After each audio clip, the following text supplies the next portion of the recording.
మరో breaking news చూస్తున్నాం. ఏపీలో ఎన్నికలు సమీపిస్తున్న వేళ వైసీపీలో మరో మంత్రికి స్థానచలనం కలగటం హాట్ టాపిక్ గా మారింది. ఈ మేరకు మంత్రి ఉషశ్రీ స్వయంగా ఈ ప్రకటన చేయటం ఇప్పుడు సంచలనంగా మారింది. సీఎం జగన్ ఆదేశాల మేరకు వచ్చే ఎన్నికల్లో కళ్యాణదుర్గం నుంచి కాకుండా పెనుగొండ నుంచి పోటీ చేయబోతున్నట్లు ప్రకటించారు. సీఎం ఆదేశాలను పాటిస్తారని, మేము ఎక్కడికి వెళ్లినా కూడా ఒకటే నినాదం, అది జగన్ నినాదమని మంత్రి వెల్లడించారు.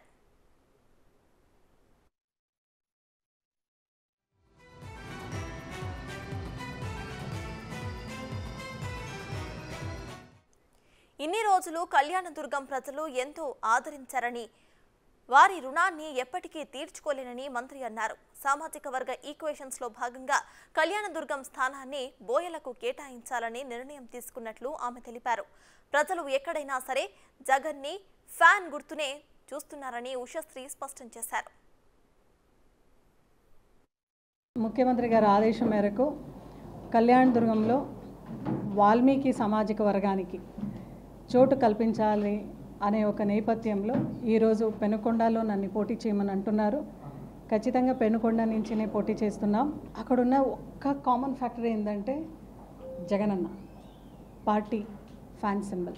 ఎవరు ఎక్కడికి వెళ్ళినా కూడా ఈ మార్పులు చేర్పుల్లో కూడా ఎవరికి కూడా ఎటువంటి ఇబ్బంది ఉండదు. ఎందుకంటే గ్రౌండ్ లెవెల్లో ప్రతి ఒక్క గడపలో కూడా ప్రతి ఒక్కరు ఎదురు చూస్తూ ఉండేది జగనన్న మళ్ళీ సీఎం కావాలి అని. ఆ ఒక మోటివ్తో, ఆ ఒక బ్యాక్గ్రౌండ్తోనే ప్రతి ఒక్కరు కూడా ఈ మార్పుల చేర్పులో కూడా చాలా 100% నిండు హృదయంతో స్వాగతం. అనంతపురం జిల్లాలో మార్పు చేర్పులపై అప్డేట్స్ ను మా ప్రతినిధి యోగానంద్ అందిస్తారు. యోగానంద్, చెప్పండి, ఇప్పుడు పెనుకొండ నుంచి అయితే పోటీ చేయబోతున్నట్టు మంత్రి ఉషశ్రీ చెప్పుకొచ్చారు కాబట్టి అక్కడ సిట్టింగ్ ఎమ్మెల్యే పరిస్థితి ఏమవుతుంది, దాని గురించి అప్డేట్ ఉందా? ఎస్ అర్థాత్ ఉమ్మడి అనంతపురం జిల్లా రాజకీయాల్లో పూర్తిగా ఆసక్తికరంగా మారాయి. ఇన్నాళ్ళు మంత్రి పెనుగొండ కళ్యాణదుర్గం నుంచి ప్రాతినిధ్యం వహిస్తున్న ఉషశ్రీ చరణ్ ఇప్పుడు ఆమె స్థానచలనంలో మార్పు కారణంగా ఏదైతే వైనాట్ 175 నినాదంలో భాగంగా ఆమెను పెనుగొండ నుంచి పోటీ చేయాలని అధిష్టానం సూచించని తెలుస్తోంది. దానికి ఉషశ్రీ చరణ్ కూడా ఓకే చెప్పినట్టు తెలుస్తోంది. ఇప్పుడు ఉన్న ప్రశ్నల్లో అక్కడ ఉన్న సిట్టింగ్ ఎమ్మెల్యే మాజీ మంత్రి శంకర్ నారాయణ ఎక్కడ కనిపిస్తారనే ఒక ప్రశ్న ఉత్పన్నమవుతోంది. ఎందుకంటే ఈ రెండు సామాజిక వర్గం, ఉషశ్రీ చరణ్ది పెనుగొండ మాజీ మంత్రి శంకర్ నారాయణది కూడా ఒకే సామాజిక వర్గం. ఈ సామాజిక వర్గాల్లో ఇతన్ని ఎక్కడ కనిపిస్తారు, మాజీ మంత్రి శంకర్ నారాయణ ఎటు పంపిస్తారో, ఎంపీకి పంపిస్తారు లేదా ఇంట్లో కూర్చోబెడతారు అనేది కూడా పూర్తి ప్రశ్నార్థకంగా మారింది. ఇదే విషయమై ఆయన శంకరనారాయణ సంప్రదించగా ఆయన కొన్ని నిరాశ నిస్పృహలు కొంచెం ఫస్ట్రేట్ అవుతున్నట్టు కూడా తెలుస్తోంది. నా స్థానాన్ని ఆమె ఎలా ప్రకటిస్తారు, ప్రస్తుతం నేను ఉన్నాను, అధిష్టానం నుంచి ఇంకా ఆదేశాలు రానిదే ఆమె ఎలా ప్రకటిస్తారంటూ కూడా ఆమె ఒకంత ఆగ్రహావిషయం కూడా వ్యక్తం చేశారు. అయితే ఆమె మాత్రం ఖచ్చితంగా జగన్ ఎలా చెప్తే అలా నడుచుకుంటాను, ఆయన ఆ నిర్ణయం మేరకు, జగన్ నిర్ణయం మేరకు కళ్యాణదుర్గం నుంచి పెనుగొండకి నేను మారుతున్నాను, కళ్యాణదుర్గంలో ఒక సిట్టింగ్ మా స్థానాన్ని ఇతర సామాజిక వర్గాలు కేటాయిస్తారన్న ప్రచారం జరుగుతుంది కాబట్టి నన్ను అక్కడికి వెళ్ళమన్నారు, నేను ఖచ్చితంగా వెళ్తాను, ఆయన ఆదేశాన్ని ఖచ్చితంగా పాటిస్తారంటూ కూడా చెప్పారు. ఇప్పుడు ప్రశ్నల్లో కూడా అక్కడ సిట్టింగ్ స్థానాన్ని ఎంపీగా పోటీ చేయాలంటూ కూడా ప్రతిపాదన తెలుస్తుంది. అదేవిధంగా అదే నిజమైతే మాత్రం ఇప్పుడున్న ఎంపీ, హిందూపురం ఎంపీ గోరంట మాధవ్ని పంపిస్తారని అన్నది కూడా ఒక ప్రశ్నార్థకంగా మారని చెప్పొచ్చు.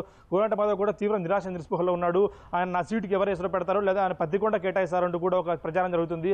అది నిజమా కాదా అన్నది కూడా కొన్నాళ్ళు వెయిట్ చేసే పరిస్థితి చూసింది. ఇప్పుడు ఆయన హౌటాహుటన ఆయన కూడా విజయవాడకు బయలుదేరి వెళ్లారు. అక్కడ ఏమన్నా లాబింగ్ చేస్తారా లేదా ఆయన పిలిపించారని అన్నది కూడా కొంచెం సమాచారం రావాల్సి ఉంది. ప్రస్తుతం ఏదైతే జిల్లాలో దాదాపు 6 నుంచి 8 స్థానాలు వైసీపీలో సిట్టింగ్ స్థానాల్లో మార్చుతారంటూ కూడా పెద్ద టాక్ నడుస్తుంది. ముఖ్యంగా కదిరి, ఒక మడకసిర, పెనుగొండ, కళ్యాణదుర్గం, రాయదుర్గం, సింగనమల స్థానాలు కూడా మార్పులు చేర్పులు చేయనున్నట్లు పూర్తిగా మనకు తెలుస్తుంది. ప్రస్తుతం అయితే పెనుగొండ కన్ఫామ్ అయినట్టు తెలుస్తుంది. కళ్యాణదుర్గం నుంచి సిట్టింగ్ స్థానాన్ని పెనుగొండకు మార్చారు. ఈమె మంత్రి ప్రస్తుతం మంత్రిగా పనిచేస్తున్నారు. అక్కడున్న మాజీ మంత్రి భవిష్యత్తు ఏ విధంగా ఉన్నది కూడా ప్రశ్నార్థకంగా మారింది. ఆయన అభిమానులు కూడా తీవ్ర ఆగ్రహం వ్యక్తం చేస్తున్నారు. ప్రస్తుతం ఆయన అభిమానులంతా కూడా ధర్నాకు సిద్ధమవుతున్నట్టు కూడా తెలుస్తోంది. పెద్ద ఎత్తున నినాదాలు ఇస్తున్నారు. మా ఎమ్మెల్యే మాకు కావాలి అంటే కూడా పెద్ద ఎత్తున ధర్నా కూడా మరి కాసేపట్లో ఉండేలా ప్లాన్ చేసుకుంటారని తెలుస్తుంది. శంకరనారాయణ సంప్రదిస్తే మాత్రం ఆయన ఎటువంటి దానికి అవకాశం లేదు, నా స్థానాన్ని ఆయన ఎలా ప్రకటిస్తారంటూ కూడా ఆయన తీవ్ర ఆగ్రహాలు వ్యక్తం చేశారు. ఏదైనా సరే వైసీపీలో స్థానాల మార్పు లేదా టికెట్లో మార్పు అనేది కూడా ఒక పెద్ద ఎత్తున సంచలనంగా మారింది. ఒక జిల్లా స్థాయి మంత్రిని మరొక జిల్లాకు, ఏదో ప్రస్తుతం అనంతపురం జిల్లాలో ఉంది, ఆమె పుట్టపర్తి జిల్లాకు, సత్తా జిల్లాకు మార్పు అనేది కూడా ఒక సంచలనం అని చెప్పొచ్చు. ఇది ఒకే సామాజిక వర్గానికి సంబంధించిన ఇద్దరు కురుబ సామాజిక వర్గానికి చెందిన వారు.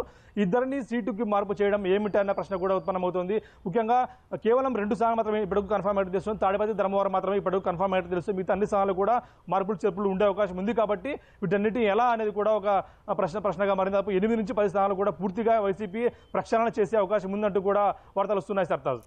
Right, thank you Yoganand.